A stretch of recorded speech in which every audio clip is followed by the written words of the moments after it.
एक तरफ शादी का माहौल, गाने बजाने, खुशियाँ और नए कपड़ों में खिलखिलाती बच्चियाँ, लेकिन कुछ ही देर बाद 6 साल की विधि गायब हो गई।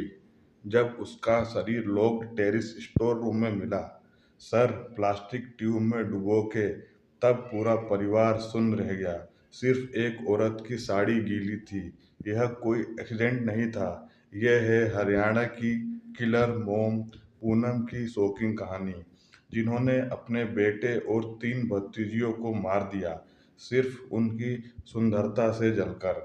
4 मासूम बच्चे, 4 बेहद दर्दनाक मौत। इसी का 3 साल की भतीजी शुभम पूनम का अपना 2 से 3 साल का बेटा था। जिया 8 साल की भतीजी और विधि 6 साल की सबसे छोटी भतीजी। सबको प्लास्टिक बकेट, ट्यूब या वाटर टैंक में डुबोकर उसने मार दिया था। हर बार मौत को एक्सीडेंट बता दिया गया, कोई स्ट्रगल के निशान नहीं थे। पूनम की उम्र 32 साल, कुरुक्षेत्र यूनिवर्सिटी से एमए पॉलिटिकल साइंस और बीएड की डिग्री होल्डर, एक एडवोकेट होम मेकर, सोनीपत और पानीपत के गांव सिवा, भावेद और नौलथा में रहती। पतिदेव नवीन और परिवार के साथ, बच्चों के साथ बहुत प्यार दिखाती थी।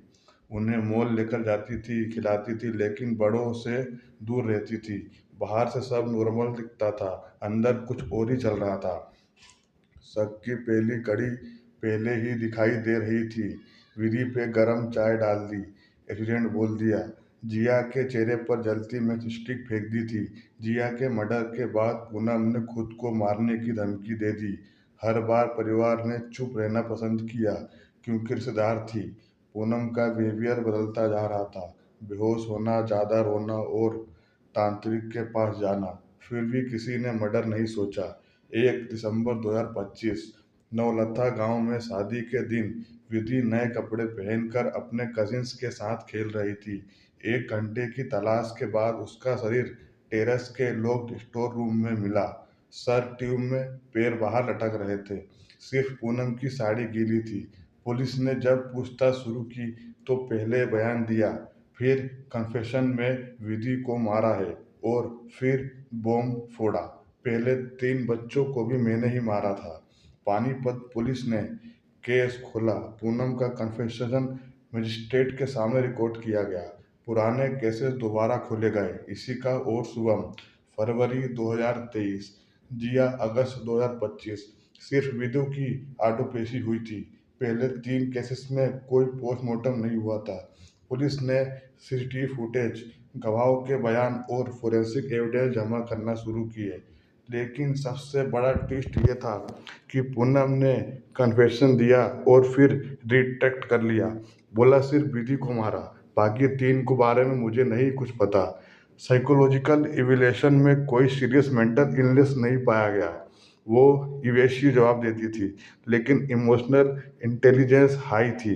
परिवार ने तांत्रिक और जादू टोना का एंगल दिया, पुलिस ने उससे इनकार कर दिया।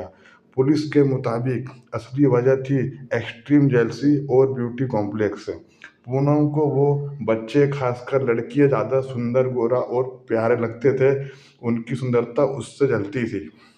उसने प्लानिंग से काम किया, बच्चों को अकेला पकड़ती, पानी का कंटेनर रेडी रखती और एक्सीडेंट जैसा बना देती। अपने बेटे शुभम को इसलिए मारा क्योंकि वो गवाह बन सकता था। हाई फंक्शनिंग साइकोपाथ जैसा प्रोफाइल दिखा रही थी। परिवार पूरी तरह टूट गया था। पति नवीन ने कहा, मेरी पूरी जिंदगी बर्बाद हो गई। ससुर ने कहा, वो माँ नहीं डायन थी। गांव वालों ने उसे साइको और जलती औरत कहना शुरू कर दिया। बच्चों की यादों और स्टिग्मा ने परिवार को हमेशा के लिए बदल दिया। जो बच्चे बचा है उसका फ्यूचर अब अंधेरे में है। दिसंबर 2025 में अरेस्ट के बाद पूनम अभी जुडिकल कस्टडी में है। ट्रायल चल रहा है। जून 2026 तक कोई फाइनल कमीशन नहीं हुआ है। इन्वेस्टिगेशन में अभी भी कई गैप्स है। सिर्फ एक ऑटोप्सी और कन्फेशन का रिट्रैक्शन केस अभी भी बहुत से सवालों के घेरे में है।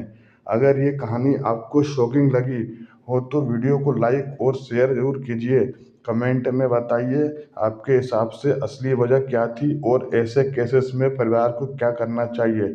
चैनल को सब्सक्राइब कर लीजिए और बेल आइकन को दबा दीजिए ताकि ऐसी और ट्रू क्राइम स्टोरी आप तक पहुंच सके। अपना और अपने परिवार का ख्याल रखिए। Stay safe.